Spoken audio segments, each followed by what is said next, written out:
Welcome to the podcast. We Do Recover with Jared Miller, your host. And I'm Dr. Terry Sellers, your co-host. This is a podcast about recovery from addiction. We want to talk about what successful recovery can look like. Brought to you by Steps Recovery Center, Rise Up Subs, and the St. George Hilton Garden Inn. May 24th. It has been since May 24th since I've sat in this booth and we have done an episode of We Do Recover. I'm super excited for today's episode. It's 151. I have a friend, a coworker, an amazing individual, Emma Moore, who's going to join us.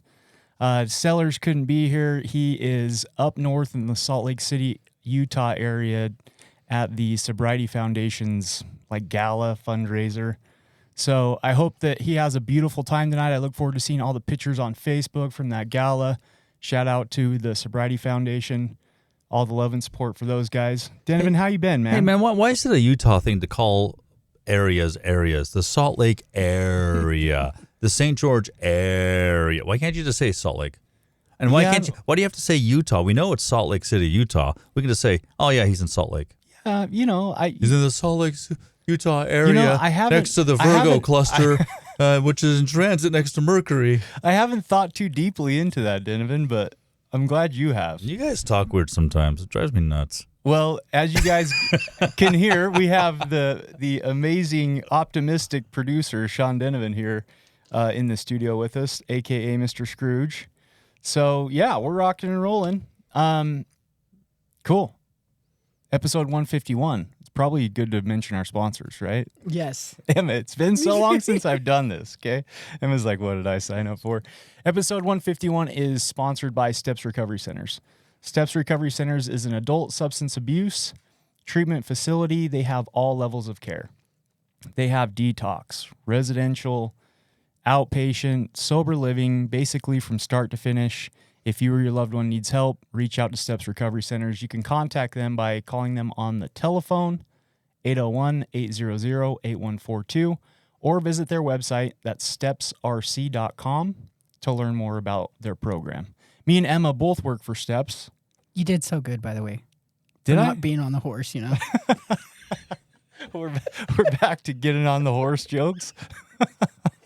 You did really, I just want to let you know you did really, really well. Information. Hey, will you guys please saddle that horse conversation? If people knew what happened before Sean hit play, that's the real you podcast guys are gonna want me to come back tomorrow. All the jokes and okay. It's like a P. Diddy party crossing a petting zoo. Wow. something like that. Hey, we have another sponsorship. Our second sponsorship is Rise Up Supplements. Rise Up Supplements is a nootropic line aimed at optimizing brain function and supporting mental health. Rise Up Supplements has two powerful blends. One is Mind Shift, helps increase focus and optimize brain function. The second blend is Mindful Mood, helps decrease anxiety and enhance mood. You can get either of those products for 20% off on their website, riseupsups.com. That's RISEUPS.com. At checkout, punch in promo code podcast20 in all caps to save yourself 20% off. Nailed it. Boom. Yeah. See? It all came back to me, right? I think I just blacked out and came back. I'm having to recall a lot today, Emma. Horse. Okay, Emma Moore, welcome to the show. Hi. We usually kick this thing off with some new and goods, a message of, hope. Help me out here. What's new and good? We're sitting here in the month of October 2024. What's new and good in your life? Oh my God, there's so many new good things in my life. So I was just thinking today that if you would have ever told me that I was going to be doing all the things that I love all at the same time, I would have told you were crazy. I feel like I noticed today I didn't clock in. And I do it all the time. We'll fix that on Monday. Somebody's going to be really bummed at me, but I think I do it because I enjoy my job. That's literally one of the signs that I ended up in the lane of with home life, my recovery, I'm doing all the things that I love, and I didn't think that was possible. That's one of the things that I was thinking about today, that things have just lined right up. And I just love that. Happens. It's not going to be like that every day, But today I felt that. I woke up this morning and everything just lined up. God, man, what a good message of gratitude. Yeah. I love it. I mean, you guys might not be grateful after this, but I was grateful this morning for sure. Yeah, and you're getting back on the horse with dating. Oh my Right? gosh. Yeah. I Was can't that believe you're something I going to bring it up. Is that something I wasn't supposed to talk about? Yeah. I'm just going to step outside my comfort zone. Like, I am so uncomfortable in that lane that I'm going to do it. Hey, that's Like, doing good. Yep. You're getting back into the dating pool. God. It's been a minute, but I am going to. Nice. What about you, Denovan? What's been new and good in your world? Let's see. I rode my motorcycle to Alaska, and then I went to Greece, and I'm getting new flooring today. There you go. That's a lot. It's a lot right there, man. Thank you for that. That's good. You're welcome. Yeah, let's see what's new and good with me. So I was able to do the Shannon J. Scholarship Foundation's little fundraiser. That was like last June. And then I hit my 10-year mark this summer, Oh my God. July 4th. So that was pretty cool. That's been new and good. And then I've been getting into golf. And my golf coach, Kevin, you might know Kevin. Oh, I know. Kevin's a good guy. Oh, I know Kevin. So I didn't think I had a bad swing. Like, I thought it was decent, right? And so I go, and Kevin puts me in a room kind of like this. He's kind of like the Sean Devon of golf, Yes, right? it's like golf simulator. It's like, yeah, he's got cameras, all kind of analyzers and stuff, Oh, right? yeah. And he has me swing a couple times. Then he's like, okay, come over here. Let me show you this. I'm like, okay. So I'm standing behind him, and he's like, tell me if this looks like a gorilla trying to hump a football. What? And I'm like, are you talking about my swing? And he's like, absolutely. So he gave me some tips. That's You'll new. never unsee that on the golf course. And how do you have Just a so you reference know. for that thought Yeah, already? you're not going I to mean, unsee that, Jared. Ask Kevin, man. He's the one that said it. I'm just saying. So I'm trying to improve my swing. That's new and good. That's fun. He's really good at it. Ask him how much he golfs on the course. He doesn't ever go. Never. I was like, Kevin, that's what you do. Like, you're traveling, you're coaching. When's the last time you golfed? Never, Emma. But he's a wizard. What? I know. He showed me like 3 simple, tiny things. And I went out the next day with my wife, and we Yep. played 9 holes. 2 of the holes I parred, and 2 of the holes I shot birdie. Best day of golf, and it was only 9, but best day of golf I've had in 2 years. And I started 2 years ago, right? So that It's shows the you hardest something. game. My dad is 83, and he is on the golf course 3 days a week still. And he's golfing. He's finally at 83, by the way, golfing the best he's ever golfed. Hey, so that's gonna be me. you got a long ways, and like that. Yeah, You're spreading all kinds of hope today. That Yep. gives me hope right now, Emma. dude. Thank you. Hank Moore, he can swing the golf club. That's his life, dude. Like, I really, really have thought about all the I just hope that his last breath is swinging that Swinging golf a club. golf Like, club. that's where I want to just It's not a like bad I way to want go. that phone call. Yeah. Like, hey, he was swinging a golf club. Yeah, that's not a bad way to go, for sure. Yes. All right, let's get into this thing. So this is a podcast about recovery from addiction. Yes, it is. So my very first question is probably going to be a pretty obvious one. But Emma, are you yourself in recovery? Yes, I am. Okay, that way I didn't Get through that. Yeah, I didn't what's that called? Give up your anonymity. Okay, so let's talk about this. And now I'm going to hit you with some of this stuff today is going to be theory, right? In other words, I want your opinion on some stuff. Okay. And some of these questions today are going to be testimony. You understand what I'm saying? Yes. So this is a theory question. We say the word recovery a lot. Mm-hmm. And it's almost like our community has ownership around that word. What does the word recovery mean to you? Okay, so I've thought about this a lot, and I remember so I associated recovery with our community, definitely. But then I remember watching my dad, Hank. I'll call him Hank. I don't call him Dad, and he doesn't get mad, but he's Hank Moore. Anyways, I watched my dad go through a serious like ankle surgery, and I had watched his quality of life go down. He couldn't work. He was suffering from depression. Because he couldn't walk. Yeah. And then he went and got this surgery. And as I watched him recover from it, I realized that he was trying to get back to a normal state of being and like a better quality of life. Beautiful. And he was trying to get back to the things that he loved. He was trying to feel mentally okay. Yes. And physically okay. And I was Yes. like, this all sounds so familiar. Like, we are the same. Yeah. Same, different. Yeah, like same journey, I was different- like, Dad, I get like so many people are recovering. I was having the epiphany. He wasn't, but I was having this epiphany that so many people I know are recovering from something, and it's not just isolated to us. And I put so much judgment on it, 100%. and it just opened my mind. I love that because typically I think in early recovery, I thought of recovery as abstinence, right? Like I just no drink, no drug. And it still to some degree has to be that way. You know what I mean?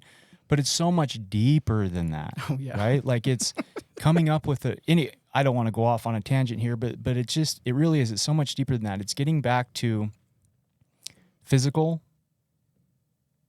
psychological, spiritual, social health, right? Yes. I think those are kind of the Yes. 4 pillars that if I could build upon, like getting your physical health back. Have you ever seen a picture of somebody in their like arrest or like detox photo versus like a year, even 6 months? Unrecognizable. Even the people that come into residential where we work, right? Yes. From the like, day they get there, from the day they leave, physically, there's a huge difference. yeah, like I sometimes will see them change physically, and if it happens to be on like they'll complain about their weight or something, and I've done my job. Yeah. Like as the cook, like Let's speak about that. For like, those of I'm- you that don't know, Emma, she's a cook and she's phenomenal. So much so, let me tell you this.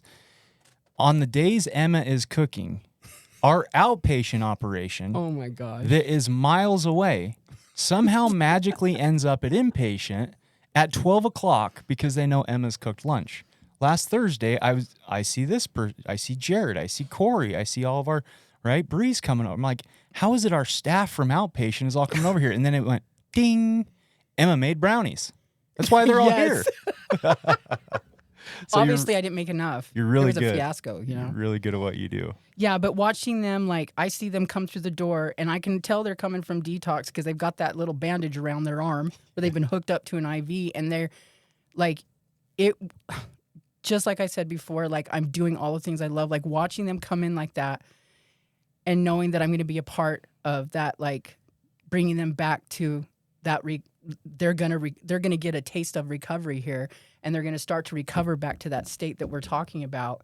And I get to be a part of it, and it's so cool to watch. You Yeah. know, like Yeah. they watch their physical bodies change, and I know that I'm a part of that. Absolutely. By just feeding them. Yeah. You know? And like psychologically, I love challenging them on different paradigm shifts, right? Like they come in with this narrative and this line of thinking, and it's fun. I can genuinely say like it's fun to try to be like, okay, or alternative thought, right? And kind of challenge them on some of their beliefs and some of their thought patterns. Socially, I mean, one of the toughest places to run a process group is in residential because they've been a lot of times so socially isolated for so long. Just to talk, just to speak up, Yep. just to have a voice is challenging sometimes for them. I think for you and them, but it's funny how they'll come in the kitchen and unload. Like they'll come in the kitchen. That's where the and be real like, therapy's hey, happening. Emma, and I was Yeah. like, okay, look, I'm not a doctor, I'm not a therapist, and I'm not this and I'm not that. But I mean, I'm a good listener. Yeah. Hey, But that's my job. And a lot of that, big part a of lot it. of that back and forth starts there in the kitchen. That's what I'm saying. It's such a cool place for me to be because they're comfortable in that space. They're comfortable in there where the food is, and it's comforting, and they will start to talk to me. Yeah. Yeah. And then the last one, like spiritually, it's to me one of the things that I really enjoy is when somebody presents something that me and the individual can do absolutely nothing about. It's outside of their control. And I say to them, have you prayed about it? And they look at me like I'm crazy, I right? think yeah. But it's like reconnecting to some type of spiritual higher power, universe, cosmos, whatever it is. So yeah, I think our definitions to move on from this are very, very similar. It's getting all 4 of those things: physically, psychologically, socially, spiritually, kind of life back on track. I had to change that when I thought about recovery and what that looked like for me and what it meant. And it also took my judgment off of other people that are recovering. Okay. When they say they're in recovery, like it can mean so many things. It does not mean that they are recovering from the same thing that I'm recovering from. Well said. Yeah. Totally agree. I subscribe. Click, click, click, click. Did you get that, gentleman? Okay, let's keep this thing rock and roll. So now this question I'm gonna want some testimony on, right? So we've kind of talked some theory here, what this means to you. You've acknowledged that you're one of us folk in recovery, right? Talk to me about your experience. Talk to me about Emma Moore, the dark days of addiction. Like, give our listeners, what did that, and I don't want to spend a ton of time on this, but like, what did that look like? It's okay. So some of my darkest times were, my addiction brought me to homelessness, abandoning my child, not speaking to my family for year or more. Like, I think there was a whole like entire calendar year that went by. And I think that it's very similar to a lot of people's story, but probably the darkest that my addiction has ever brought me to was this last relapse, because I had a chunk of recovery, and then I relapsed, and I was the most isolated I've ever been, and I was disconnected from everybody that I had spent like close to 5 years connected to, and it was probably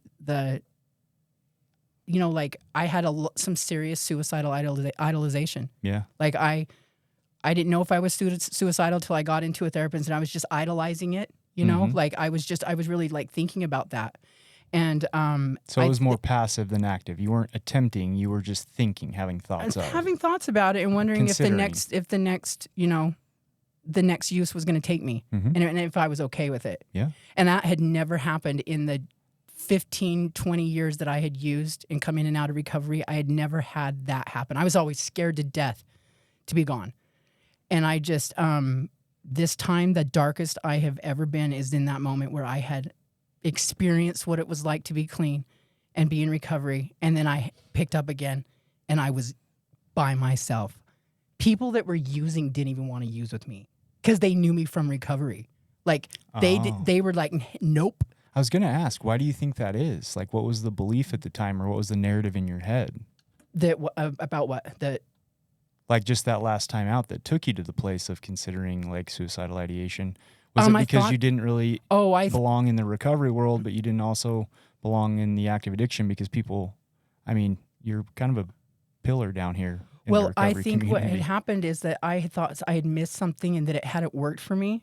Because I just thought, like, for some reason that, like, at that moment, I know better now. Like, I've done some work to know that, like, it wasn't about, like, what did I miss? What step did I skip? Or what did I not call my sponsor enough? Did I not do this? Did I not do that? It wasn't about that.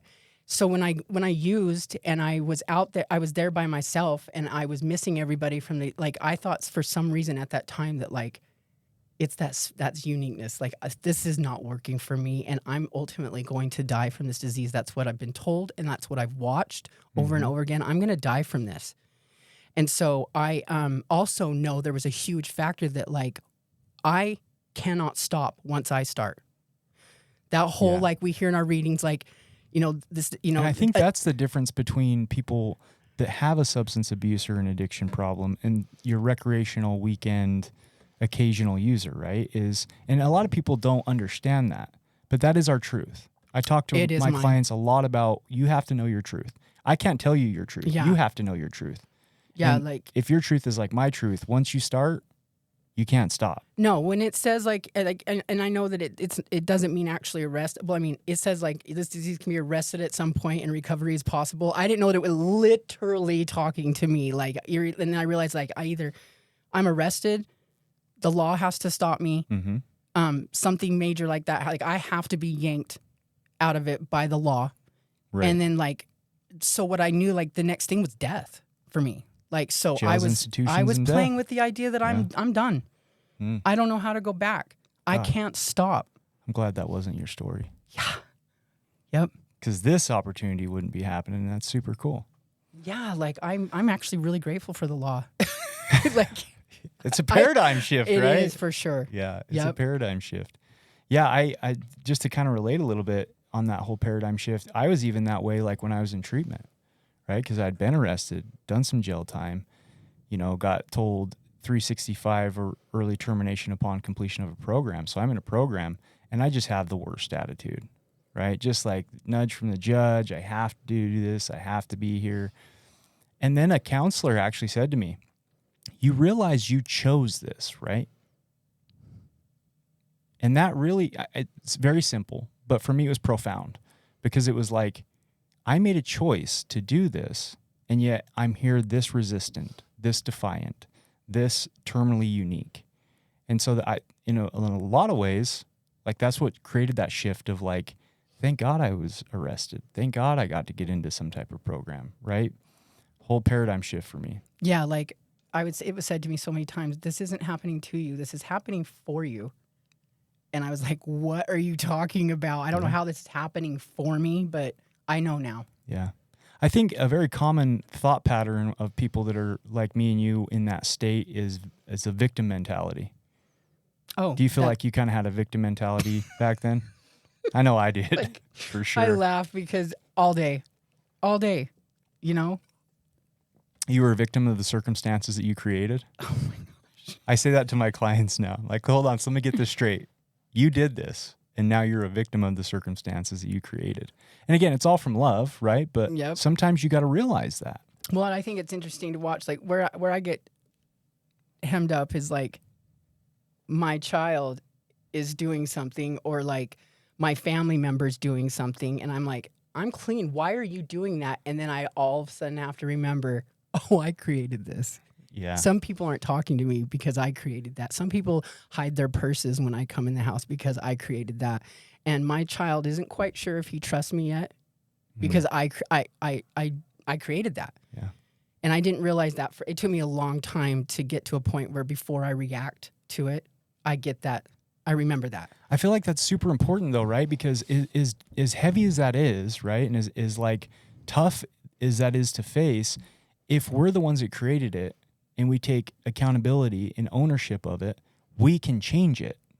Mm-hmm. Right? If it's everybody else's fault and it's outside of our control because it's what's happening to us instead of for us, there's nothing we can do. We have no power. But once we go, yeah, I did that. Yeah, Yes. The reason they're doing this is because I did this. Then we can do the opposite of that and rebuild that relationship. Yeah, rebuild that. And also it gives me opportunity to practice patience with this with other people. After when I realize that I created something, I get to practice patience and love and tolerance just as they have so many times with me. All of a sudden the doors cracked open where I've got to realize that so I can practice these things in all of my affairs. Yeah. You know? Yeah. Well said. Okay. So next question. So we kind of got you here in active addiction. I'm looking at the timer. We got 2 minutes left. So let me ask you this. Let me hit you with a little bit lighter of a question before we jump into the Heavy next stuff? Well, it's kind of the like, yeah, it'll be a good one. For those that are waiting, come back from the break. It'll be a good question. Was it harder for you to get clean or was it harder for you to stay clean? Oh, harder for me to get clean. Okay. That's a great question, but it was because that's can't not stop. the truth. That's not the truth for everybody, right? No. So like I think that's one of the reasons that like I talk about like people that were using wouldn't even use with me.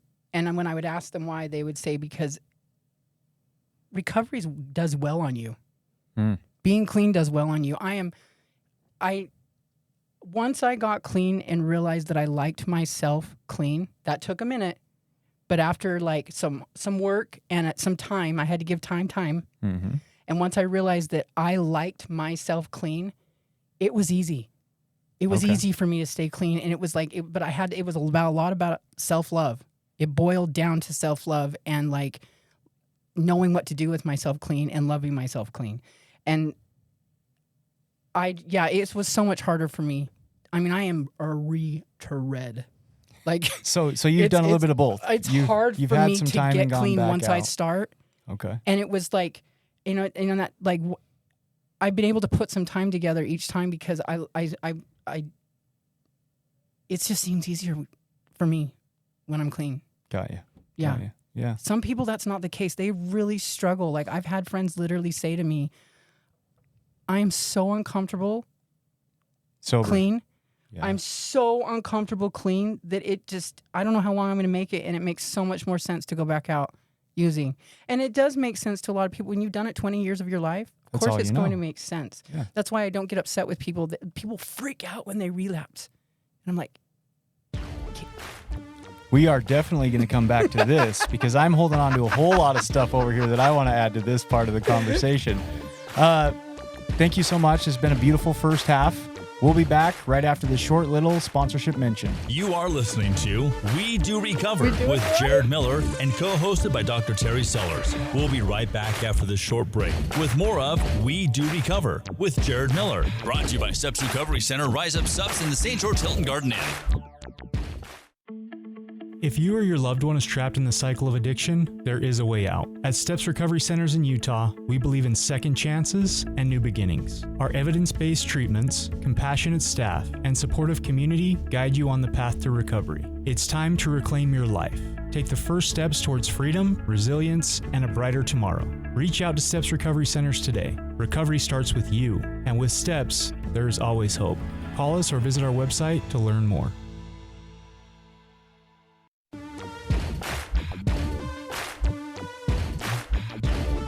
We welcome you back to We Do Recover with Jared Miller, co-hosted by Dr. Terry Sellers. Brought to you by Steps Recovery Center, Rise Up Subs in the St. George Hilton Garden Inn. And now with part 2 of our podcast, Jared Miller and Dr. Terry Sellers. We are back, baby. We want to take the first part of this and thank the Hilton Garden Inn for sponsoring this podcast. It is always sunny and bright at the Hilton Garden Inn in St. George, Utah. If you or a loved one is traveling through southern Utah, give them a Google search. Give them a shot at your business. Just pull up Google, good old Google, right? Type in Hilton Garden Inn in St. George, Utah. Check them out. They got great amenities. The thing I love is from the moment you walk in the door, the staff is amazing. They're always happy to help. It's very clean. Give them a shot at your business. So we're rocking and rolling. yes. I wanted to get right back to that question, that little golden nugget that we were on there for a minute. The question that was asked was it easier for you to get clean or to stay clean? The reason I asked that is, and you answered, or which one was harder, to get clean or stay clean? And you answered to get clean. And I found that that's been my truth, right? It felt like I was never going to get clean. Like it was just a mountain that I could not climb. However, once I genuinely gave it, like my willingness gave it a chance, and I kind of made it over that mountain, I was like, I will never go back. Right? Like that is a land that I never want to, a journey I never want to walk through again. God willing, that stays true, right? However, for some people, especially in the field we work in, like they're competing with Robert Downey Jr. on how many times they go through a treatment center, right? And it's like, Yep. so they share their story and they're like, and I'm like, okay, so last time you did this, right? Like, what did it look like? And they're like, do, whoop-de-whoop. And I'm like, okay. And then what happened? And they're like, well, I thought I could use again. And I'm like, oh, why would you go through all of that and then have this idea that you can use again just one time and return to the land of the normies? Right? So that's kind of where I create the question. Is it always baffles me. For some people, they've gotten clean a million times and good for them, but it's hard to stay clean. For other people, it's like once they got clean, they were like, nope, that ain't for me no more.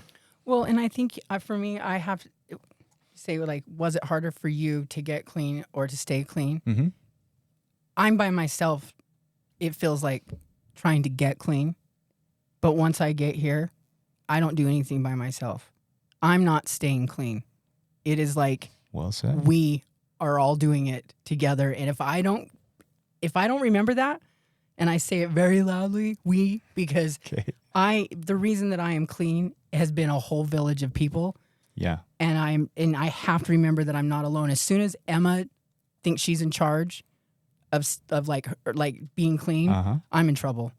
Got it. Because I honestly, like, that's taken me out so many times when I just think that I'm just doing this by myself and I'm just in control of this. So give our listeners an idea when you say we, without being too specific, what does that look like for you? What is your circle of sober companionship, recovery companionship look like? Oh, my circle is, I used to think it was large and big, but it's actually, it's like since I've been back this time too, it's not huge, but I have a great support system. People that I have have got lots of clean time. Some of them don't have a ton of clean time, but most of them have a significant amount of clean time.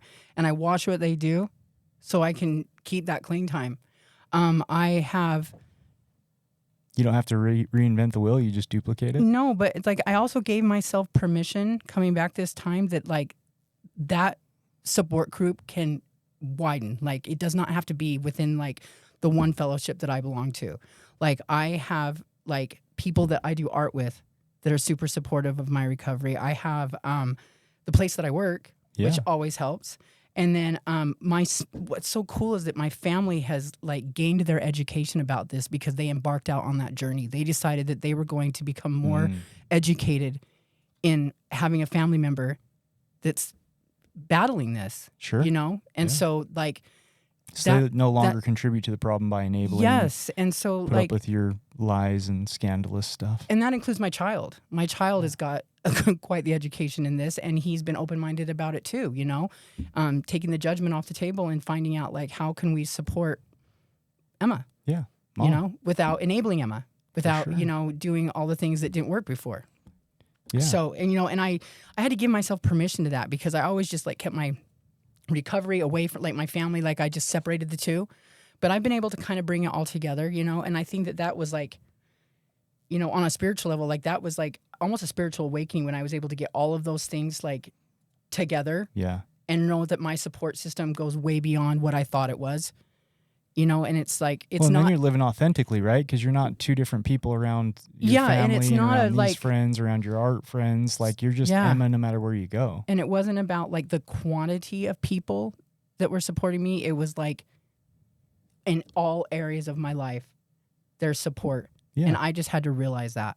I love it. Yeah. We're kind of getting ahead. My next question is going to be, so talk to me about the moment you realized something needed to change. Right? We've talked about the darkness of addiction. We've been talking some theory about these questions. Was it harder for you? This, that? What does recovery mean to you? Let's get some more testimony. Was there a moment when you were like, something has to change? And then what did that look like? Well, what were the steps you took? If there's somebody out there that's actively using and listening to this podcast and they're like, I want to do what Emma did, what does that look like? Paint the picture. So I knew that something had to change when I think it was that feeling of like things that I absolutely grew up loving, things that I loved, things that were a part of Emma, things that made up me. Like what? My art. Okay. Art being one of them. My relationship with my family. I have a really, really, really like close family. And then the whole motherhood, like being a parent. Yeah. I remember all around the same time, none of that brought me joy. None of that mattered. Only one thing mattered. And I remember starting to compromise everything in each one of those places. I remember it's like everybody was game. Like I did not protect any of those places. Like I did not protect my family, my child, the things that I loved. And I was starting to lose all of those things and I didn't care.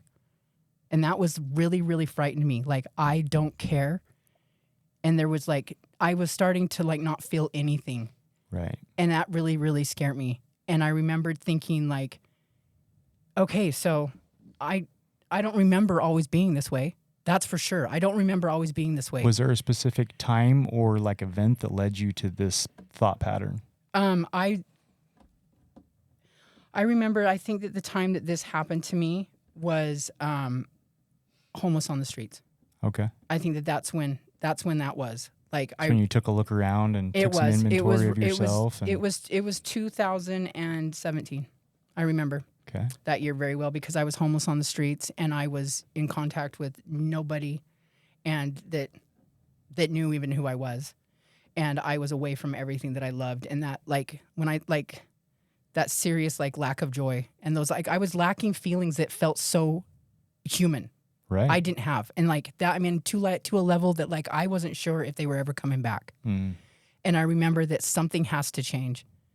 something has to change. And I knew that just removing the substances from my body was not gonna be like, that was gonna be a start, but that was not gonna be the end of that journey. Like stage one. Yeah, that's not gonna be the end of that journey. And I knew it to my core. And so, like I said before, my biggest challenge was getting clean, like just the getting part. And I was like, it just all seemed so impossible because I knew once that I was like, substances were out of my system, I had the longest journey in front of me. But Right. It's that mountain I willing talked to get about back earlier, the right? joy and willing to get back like basic human feelings and instincts and like just willing to have my conscience back was I thank God was aware that I wanted that. So today, your present self, looking back into that moment, that version of Emma, do you have a message for her? I mean, what would, if you could go today back and have a conversation with her, what would be the theme of the conversation? Like, I see you and I love you. Yeah. And I know that you're in survival mode and it's not always going to be this way. It's not always going to be this way if you're willing, just willing. Yeah. And you can ask for help. What did that look like for you? How did you become willing, and how do you get out of homelessness when you're addicted to chemicals and homeless? Get locked up. Okay. You got some pretty bracelets by the county? Always ends up, I mean, that's how it is for me. Like I always laugh. People say, like, I have a clean date right now of Christmas Eve, and my normie brother-in-law said, Emma, why would you ever pick Christmas Eve as your clean date? And I was like, he's so funny. He thinks I pick it. Like, I'm in charge of that clean day. I'm not. Usually the laws know, but like, I'm grateful. Like, I feel like that's a divine intervention when I get ripped off the streets. That's out of my hands. That is not my doing. Mm-hmm. I do not just like You can't control that event. No, Yeah. I'm ripped off the. I was, like, and so now I'm not homeless anymore. It might not be the best place for me that I want to live, but I'm not homeless anymore, and I think that like that's where like I knew that like I have a chance when I leave here to start over. Like, I am locked up, and I have a chance right now if I really, really like. So many times I've left this situation. So many times I've left this situation saying no, I'm not going to use, but I have. Right. So I've got to do something different. And I've got to figure out when I leave here what that looks like. So what did it look like? So I knew that I was going to go into a program. Okay. I knew that was going to go. And say what you will about incarceration, right? Like whether it's people, that are using substances shouldn't be incarcerated, whatever, that's a conversation for a different day. However, they do have resources that some people who are out of resources and out of luck can benefit from, no doubt. Yes. Would you agree? Yes. Okay. And I knew that I was going to go into a program, but I knew that where the difference was is that that program ends. And I got to figure out what I'm doing after that.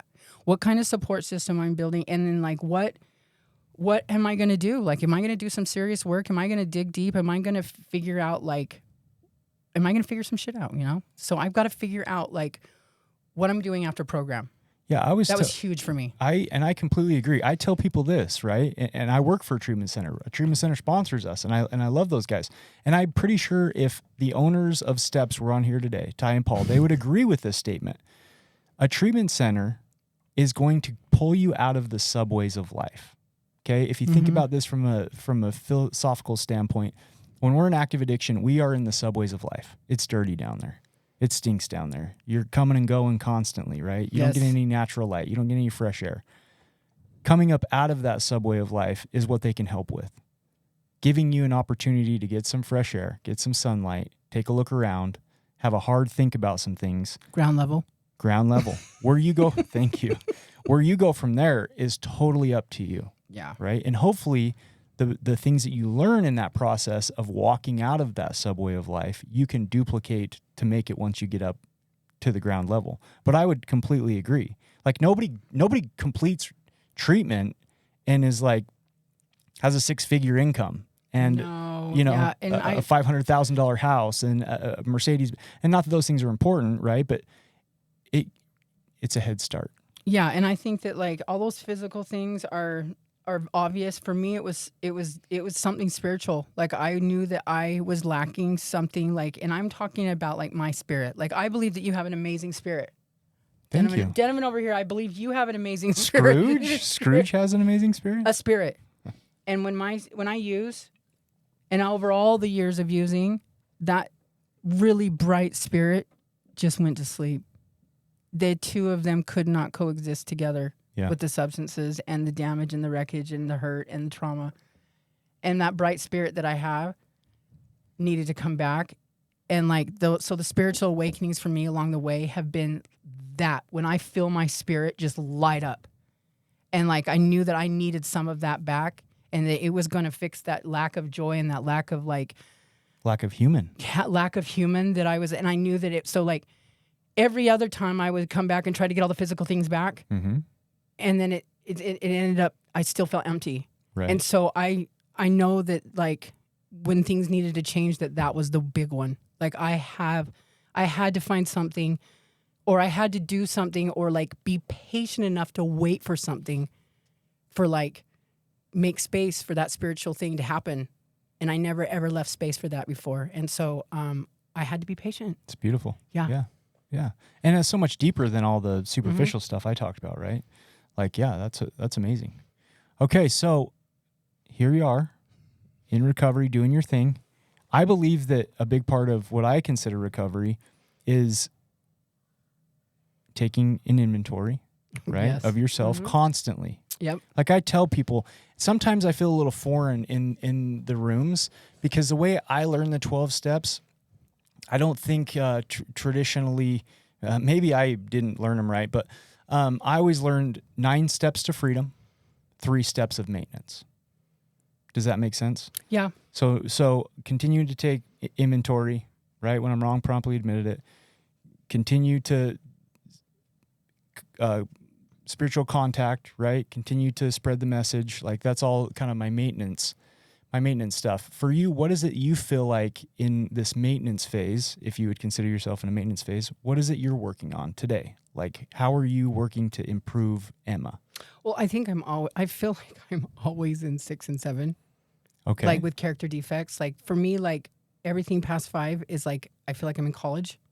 Like it's an education of life and I'm constantly learning how to live different. way of looking So at it. like when I get to that maintenance stage, I always am referring back to like, and with my inventories, like I always end up in 6 and 7, which is like my character defects and how am I going to become a better human? Cause that's really what I wanted to get clean for, was not just so I, was not using and not feeling well and not getting sick. It was because I wanted to be a better version of myself. And that's where I find like a lot of my maintenance comes in 6 and 7. And like, I'm actually just, So you're looking back, looking at those defects of characters, seeing if you're Constantly turning them looking- to yeah. assets. Yep.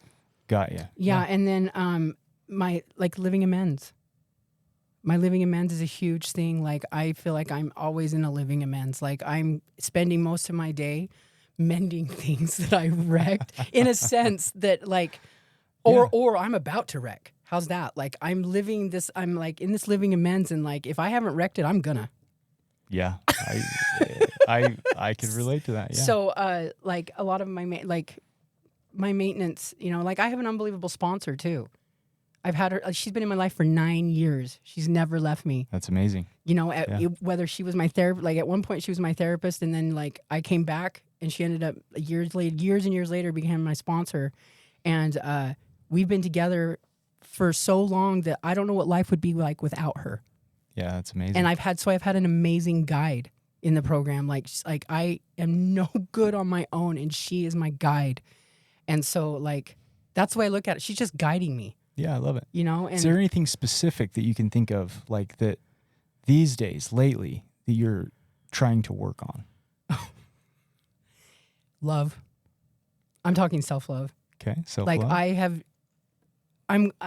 This is a That's big a one. constant, though, right? It's constant, but it's really something that I'm focusing on right now, because I will isolate, and I mean like serious isolation, and I will disconnect, and a lot of it I believe is, I think that it's my journey with like self-love.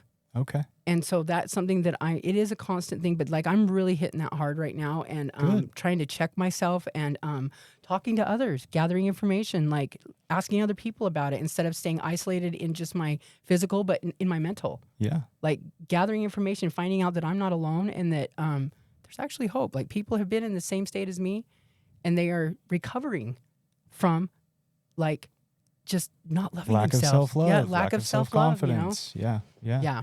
Lack of honesty with self. All the stuff. Oh, yeah. All the stuff. Yep.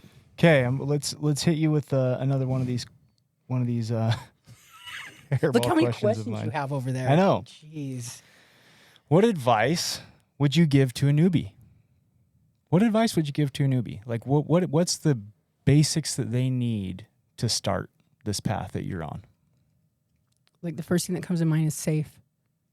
Okay, talk Like- to me about safe. I'm a big thing on like I for years and years and years used to cast so much judgment and so much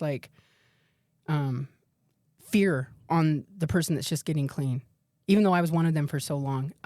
And I realized today that like being safe and getting like just the process of getting clean and getting here safely, like just living through it and Okay. getting here safe and staying safe emotionally. I'm talking emotionally, Physically, emotionally, like yeah. emotional safety, physical safety. Like I used to throw myself into a lot of situations that were not emotionally safe for me, wondering why I couldn't stay clean. I used to put myself in a lot of like situations that were not physically a place Safe. where I should be safe Yeah. for my recovery, and I would wonder why I couldn't stay clean. Yeah. So like I would like start with safety, like look at what's emotionally safe for you and what's physically safe for you. Yeah. What And are the start high there. risk situations Yeah, in your life like- that you can cut out? Whether that's conflict with a family member, whether that's not being safe because you're with an abusive partner. Am I Is it understanding worth this it to go correctly? to the family? Everyone's going to the family funeral or the wedding or whatever it is, and like say there's conflict there. Like there's some things that are just not doable, and it's okay. I'm telling you, it's okay if you're not ready for that. Yeah. Because I've thrown myself into a lot of those situations and wondering why I didn't feel okay, and trauma's reintroduced, and there's Yep. so much that Yeah. goes along with it. So like safety, and also like It reminds me of like there's a guy out there that's a motivational speaker and he's constantly saying he constantly says protect your peace. Mm-hmm. And that's what it reminds me of, right?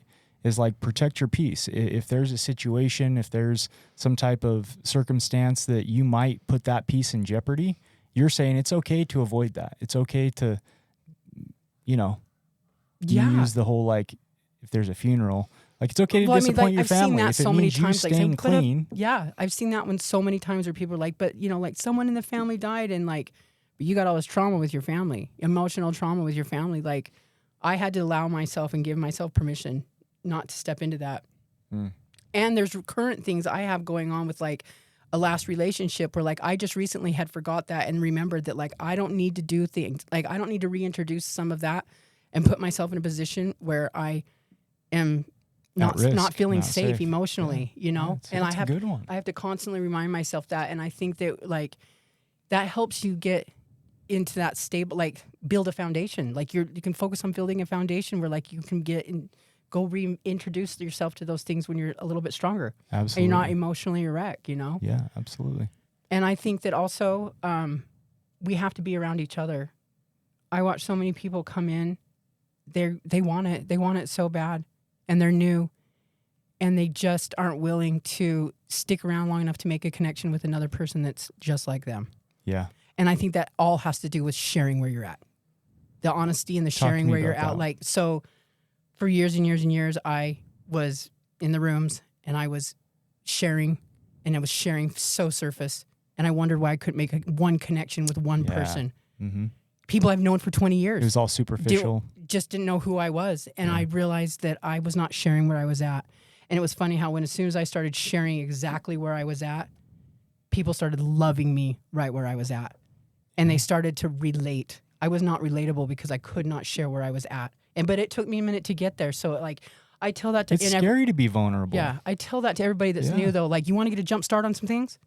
You want to make like, well, I just don't connect with anybody. I'll tell you how you connect. Start sharing exactly where you're at. Right. Yeah. Start being vulnerable. Show those wounds. Like, right? I am burnt today, and I feel like I'm going to use.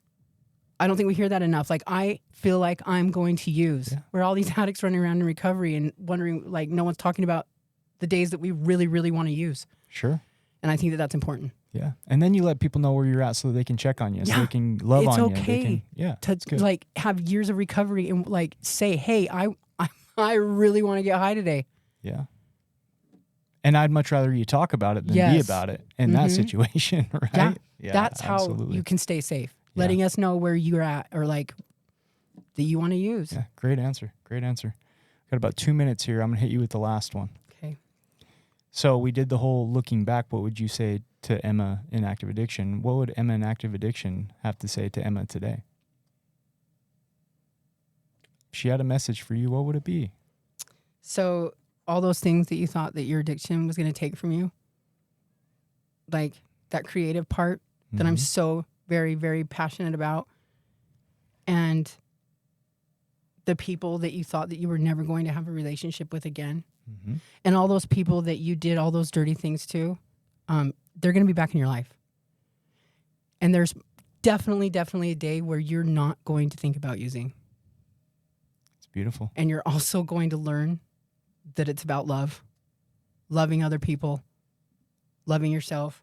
And a lot of it boils down to that. I didn't know that for the longest time. Like, I wish I could have heard the using Emma say that. Like, you're going to love and you're going to learn to be loved. Yeah. And if you can stick in that like little realm right there, Emma, you're going to be okay. Yeah. I also think she'd say thank you. Oh, shoot. There's that. And I'm proud of you. Right? Like that, I would imagine. And I don't know, right? Because I don't know just that, want all Emma, the info. But that's beautiful. And I think she'd be extremely proud of you. I think you should be really proud of yourself. So love you, lady. Oh, thank you so much. Thanks for doing this. I'm grateful. Last question. Yeah. There's a movie being made about your story. No, don't do What's the this title again. and who plays Emma? You got 20 seconds to win it. Wait, 20 seconds? A movie There's a being made title? about your story. What's the title? Oh, I didn't. What's the title of your story? Gosh. I don't know. That's what it is. I don't know. I don't know. That's what's going to be the title of this podcast. Why do you hit people with that question? Oh, I love you, lady. Thank you so much. Thank you for joining us today on We Do Recover with Jared Miller. Help us spread our message of hope. Like, comment, and share. If you have any topics or ideas for future shows, please share that on our Facebook page. That Facebook page is We Do Recover with Jared Miller. If you or a loved one needs help, please reach out to us. Again, thank you for listening. Brought to you by Steps Recovery Center, Rise Up Subs, and the St. George Hilton Garden Inn. The views and opinions expressed on this podcast do not reflect those of its This has been a sponsors. production from A Podcast Studio.